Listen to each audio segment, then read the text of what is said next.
Hello friends, welcome to educational insight. दोस्तों, अगर आप बेसिक शिक्षा परिषद के नियंत्रणाधीन उत्तर प्रदेश के किसी भी परिषदीय विद्यालय में बतौर शिक्षक शिक्षिका भाई बहन कार्य कर रहे हैं तो ये वीडियो इन्फॉर्मेशन, ये लेटेस्ट अपडेट आपके लिए बहुत ही ज़्यादा इम्पॉर्टेंट और इन्फॉर्मेटिव होने जा रहा है। दोस्तों, प्राथमिक विद्यालयों के शिक्षकों का होना है समायोजन और किन नियमों के तहत दोस्तों स्थानांतरण होगा, इस पर ये डेडिकेटेड वीडियो आपके सामने प्रस्तुत किया जा रहा है। दोस्तों, 2 जुलाई और 19 जुलाई 2024 के मध्य ये स्थानांतरण या समायोजन की पूरी कार्रवाई संपन्न हो जाएगी। इस बीच नियम को लेकर के शिक्षक परेशान हैं। शिक्षक जानना चाहते हैं कि आखिर किन नियमों के अंतर्गत ये समायोजन या स्थानांतरण की कार्रवाई होनी है। दोस्तों, गौरतलब है कि ऐसे विद्यालय जहां पे बच्चे ज़्यादा हैं, शिक्षक कम हैं, बच्चे ज़्यादा हैं, शिक्षक कम हैं, वो आवश्यकता वाले विद्यालय हैं, वहाँ शिक्षक उन्हें मिलेंगे। और जहाँ बच्चे कम हैं और शिक्षक ज़्यादा हैं, वो शिक्षक के अधिक वाले विद्यालय हैं, उन विद्यालयों से शिक्षकों को हटाया जाएगा। हटाने की प्रक्रिया भी शासन प्रशासन ने एकदम स्पष्ट कर रखी है। पहले 2 जुलाई 2024 को सूची प्रकाशित होगी जिसमें इस बात को दर्शाया गया है, बताया गया है कि ऐसे विद्यालय कौन हैं जहां पे शिक्षकों की अधिकता है और ऐसे विद्यालय कौन से हैं जहां शिक्षकों की आवश्यकता है।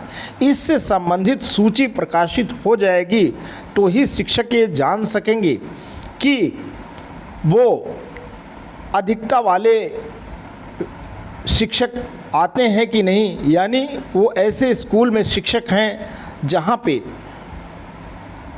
शिक्षक अधिक हैं और आवश्यकता वाले विद्यालयों की भी सूची दर्शाई जाएगी जहां शिक्षकों की ज़रूरत है। लेकिन इसके पीछे नियम काम कर रहा है। अगर उस नियम को आप जानें समझें तो उन्हीं नियमों के अंतर्गत ये पूरी की पूरी प्रक्रिया होनी है। तो दोस्तों, बिल्कुल बने रहें वीडियो पे, चैनल को लाइक शेयर सब्सक्राइब भी कर लें, इसे अपने दोस्तों तक साझा भी कर दें, क्योंकि इसी नियम के तहत शिक्षकों को एक विद्यालय से दूसरे विद्यालय को भेजा जाएगा। 25 स्कूल का उनसे विकल्प लिया जाएगा। विकल्प अगर वो देते हैं उन्हीं स्कूलों में उनकी तैनाती होगी, नहीं देते हैं तो विभाग को ये पूरी की पूरी पावर होगी कि उन्हें जनपद के किसी भी विकासखंड किसी भी विद्यालय में भेज दिया जाए। तो आइए दोस्तों, देखते हैं, उन नियमों की जानकारी करते हैं जिसके तहत शिक्षक की अधिकता वाले विद्यालय या शिक्षक की आवश्यकता वाले विद्यालय का पर्दाफाश होता है। आइए दोस्तों, देखते हैं नियम। दोस्तों, ये पीपल टीचर रेशियो है, यानी छात्र शिक्षक अनुपात @RTE रूल्स 2011। तो ये पीपल टीचर रेशियो छात्र शिक्षक अनुपात का जो नियम है वो RTE right to education act नियमावली वर्ष 2011 के अंतर्गत है। इसमें ये बताया गया है कि निःशुल्क एवं अनिवार्य बाल शिक्षा अधिकार अधिनियम 2011 के पार्ट 6 की धारा 21 के नियमांतर्गत वार्षिक परीक्षा में सम्मिलित हुए छात्र छात्राओं की संख्या के आधार पर निम्न मानदंडानुसार छात्र शिक्षक अनुपात निर्धारित किया गया है। प्राथमिक कक्षाओं के लिए शिक्षक छात्र अनुपात दोस्तों क्या होना है, तो प्राइमरी में जो बच्चे रहेंगे वहाँ पे 30 बच्चों पे एक शिक्षक होगा। उस नियम के तहत अगर हम यहाँ पे दोस्तों बात कर लें तो 60 तक जहाँ पे बच्चे हैं वहाँ 2 शिक्षक तैनात होंगे। 61 से 90 तक जहाँ पे बच्चे हैं यानी छात्र छात्राएं हैं वहाँ 3 शिक्षकों की तैनाती पे आपको बिल्कुल हटाया नहीं जाएगा। 91 से 120 के बीच अगर छात्र संख्या है तो 4 शिक्षक ही वहाँ तैनात रहेंगे। 121 से 150 के मध्य अगर छात्र संख्या है तो 5 शिक्षक रहेंगे। अभी देखिए, हेड टीचर की बात नहीं हो रही, हेड मास्टर की बात नहीं हो रही है, हेड मिस्ट्रेस की बिल्कुल हमने बात नहीं किया।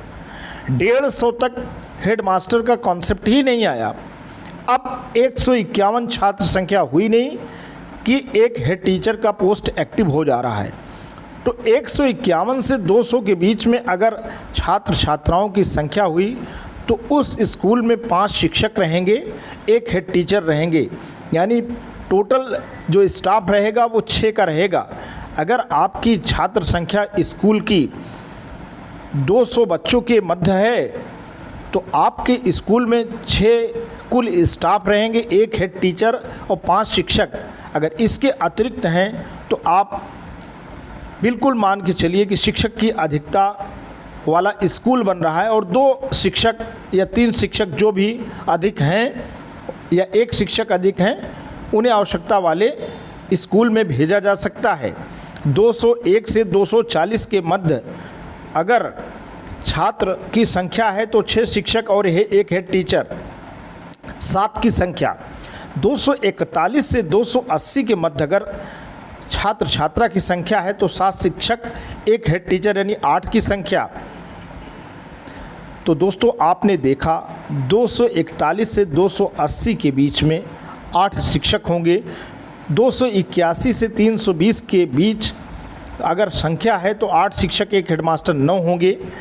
321 से 360 की अगर संख्या है तो 9 शिक्षक और 1 हेड टीचर होंगे। आगे दोस्तों देखते हैं, 361 से 400 के मध्य 10 शिक्षक, 1 हेड टीचर होंगे, 11, यानी एक एक ऐसे बढ़ता जा रहा है। 401 से 440 के मध्य 11 शिक्षक, 1 हेड मास्टर। और उसके बाद दोस्तों अगर हम बात करें 481 से 520 के बाद 13 शिक्षक, 1 हेड मास्टर। 521 से 560 के मध्य 14 शिक्षक, 1 हेड मास्टर। 561 से 600 के बीच 15 शिक्षक, 1 हेड मास्टर। 601 से 640 के मध्य 16 शिक्षक, 1 हेड मास्टर। ये तो आदर्श स्थिति है। इसी के अनुरूप आप बिल्कुल देख सकते हैं कि आपके स्कूल में कितने शिक्षक शिक्षिका भाई बहन कार्य कर रहे हैं। ये तो दोस्तों हो गया कक्षा 1 से 5 का। अब हम कक्षा 6 से 8 की बात करने जा रहे हैं। उच्च प्राथमिक कक्षाओं के लिए अध्यापक की आवश्यकता कैसे होती है। वहाँ शिक्षक और छात्र का जो अनुपात होता है 1:35 होता है। कम से कम प्रति कक्षा 1 शिक्षक इस प्रकार होगा कि निम्नलिखित प्रत्येक के लिए कम से कम 1 शिक्षक हो। तो यहाँ पे दोस्तों विज्ञान और गणित को मिलाकर 1 शिक्षक होना चाहिए। सोशल स्टडी को मिलाकर के 1 शिक्षक होना चाहिए, किसी भी अपर प्राइमरी स्कूल की बात करें। साइंस और मैथ के लिए 1 शिक्षक हो, सोशल साइंस के लिए 1 शिक्षक हो, लैंग्वेज पढ़ाने के लिए 1 शिक्षक हो। लैंग्वेज में हिंदी, इंग्लिश, संस्कृत, उर्दू और सिंधी कोई भी हो सकती है भाषा। तो उच्च प्राथमिक विद्यालय की जो संकल्पना है वो गणित विज्ञान पे 1 शिक्षक, सामाजिक विज्ञान पे 1 शिक्षक और भाषा पे 1 शिक्षक, 3 शिक्षक अनिवार्य रूप से होने चाहिए। प्रत्येक 35 बालकों के लिए कम से कम 1 शिक्षक हो। जहाँ 100 से ऊपर प्रवेश दिया गया है वहाँ 1 हेडमास्टर का पद एक्टिव हो गया, पूर्णकालिक प्रधानाध्यापक। 100 से ऊपर के लिए हम बात कर रहे हैं। अंशकालिक शिक्षण के लिए कला शिक्षा है। आपको मालूम है कि अंशकालिक अनुदेशक भी वहाँ होते हैं। वो क्या पढ़ाते हैं, वो कला शिक्षा से संबंधित होते हैं अथवा स्वास्थ्य और शारीरिक शिक्षा से संबंधित होते हैं, या वर्क एक्सपीरियंस या वर्क एजुकेशन कार्य शिक्षा से संबंधित होते हैं। ये 3 तरह के वहाँ पे अनुदेशकों की बात हो रही है। तो दोस्तों ये पूरी की पूरी बातें हैं। आपको आज हमने इस वीडियो के माध्यम से बताया कि शिक्षकों का जो समायोजन होगा, स्थानांतरण होगा, इसी नियम के आलोक में होगा। आशा करता हूँ आपको वीडियो अच्छा लगा है। अच्छा लगा है तो लाइक करें, चैनल को सब्सक्राइब करें, इसे ज़्यादा से ज़्यादा शिक्षकों तक साझा करें। Thanks for watching and listening. This is Ajay Prakash Dubey signing off.